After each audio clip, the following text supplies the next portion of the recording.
católico, eu sou católico para ler a Bíblia.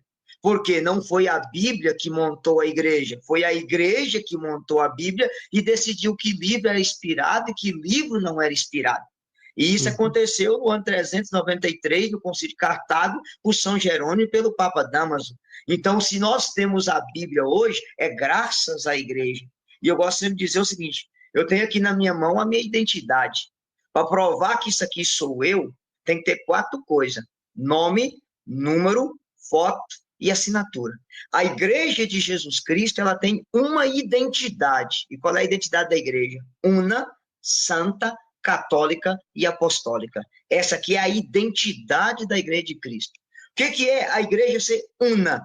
Efésios capítulo 4, versículo 4 e versículo 5.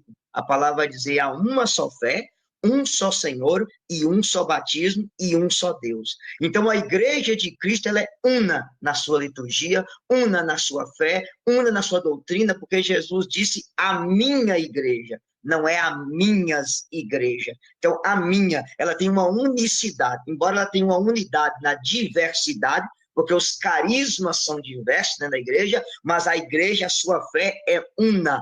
Por isso que ela, a igreja não... E aí eu gosto de dizer uma coisa mais importante, Iva.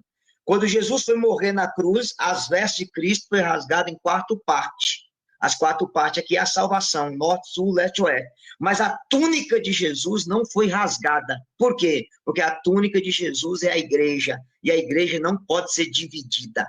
E aí que está o perigo do protestantismo. Lutero rasgou um pedaço da túnica e de Lutero até hoje o pedacinho que ele ficou está com 48 mil pedacinhos subdivididos. É a divisão da divisão, a dissidência da dissidência. E eu falei num vídeo aí que ficou até famoso, que o protestantismo hoje é uma verdadeira torre de Babel. O presbiteriano não concorda com a Assembleia, que não concorda com Deus e amor, que não bate com o quadrangular, que não peita universal, que não concorda com a Batista, que não vai no presbiteriano antigo, que não concorda com a Exército da Salvação, que não concorda com o Adventista, que bate com o Testemunho de Jeová, que critica o pentecostalismo, que critica... Então, ou seja, é uma torre de Babel.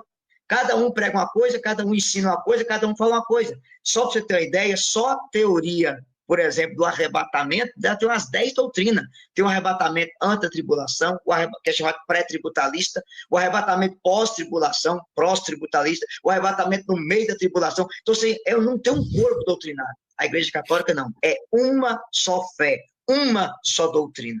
Segundo essa igreja, ela é santa. Efésios 5, 25. Marido, amai vossas mulheres como Cristo amou a igreja e se entregou por ela para purificá-la pela água do batismo, tornando santa e irrepreensível.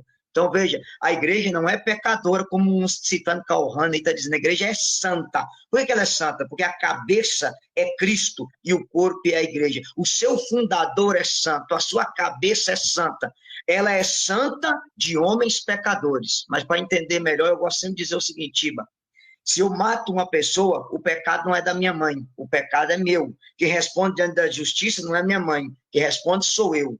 Eu sou filho, a igreja é mãe. O pecado dos filhos não mancha a santidade da mãe. Quando João Paulo II pediu perdão no ano 2000, ele pediu perdão pelos pecados dos filhos da igreja. Filhos da igreja enquanto reis, enquanto papas, enquanto leigos, enquanto sacerdote, bispo. Esses são pecadores. Mas os pecados dos filhos não mancham a santidade da mãe. A igreja existe para a santificação dos homens. Ela foi instituída por Cristo para levar os homens à santidade. Por isso que ela é santa. Ela não é pecadora, como tem alguns. Os nossos pecados não mancham a santidade da mãe igreja. Terceira coisa, a igreja ela é católica, catolocos, universal. A do Edir Macedo é do Paraguai, a nossa é original. Então, vamos ter... Se a minha mãe vê isso aqui, ela me mata. Então, assim, por que eu estou colocando isso? Porque é uma coisa simples, e a gente tem que dizer isso. A salvação é para todos. Marcos 16, 15. Ide por todo mundo e pregar o evangelho. É a universalidade da igreja.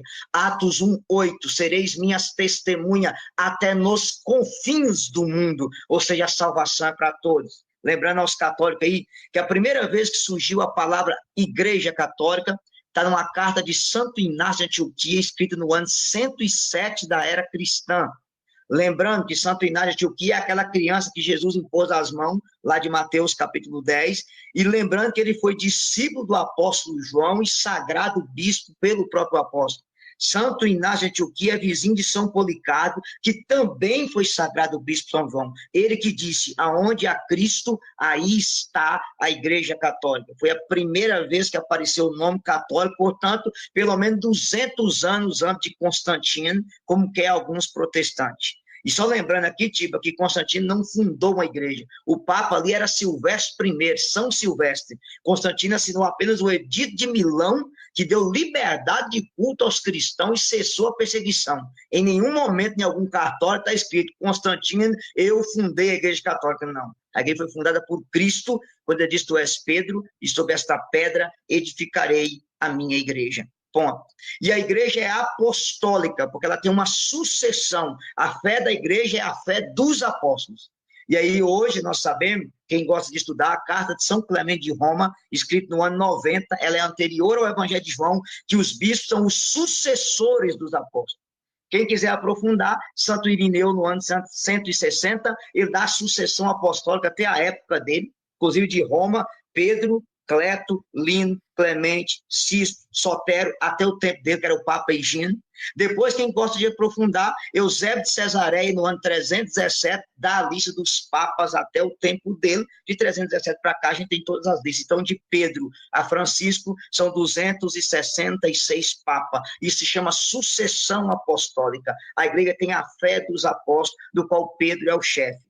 Quem não consegue entender isso, estima, o nome de Pedro na Bíblia repete 192 vezes. E sempre é Pedro, Tiago e João. Pedro, Tiago e João. Pedro, Tiago e João. A palavra papa é tirada de Mateus 10, versículo 2. Eis o nome dos 12 apóstolos. O primeiro, Simão, chamado Pedro. O que é Papa? Pedro, apóstolo, primeiro apóstolo, ou Pedro, apóstolo, príncipe dos apóstolos. Então a igreja de Cristo não é invisível, como que é os protestantes, ela é visível, porque ela é o corpo místico de Cristo, do qual tem uma cabeça Cristo, mas tem Pedro como chefe dela. E como nós sabemos disso? Quando Judas morre, Pedro elegeu Matias para ocupar o lugar de Judas. Se a igreja não fosse visível, não precisaria ninguém substituir Judas ali no colégio apostólico.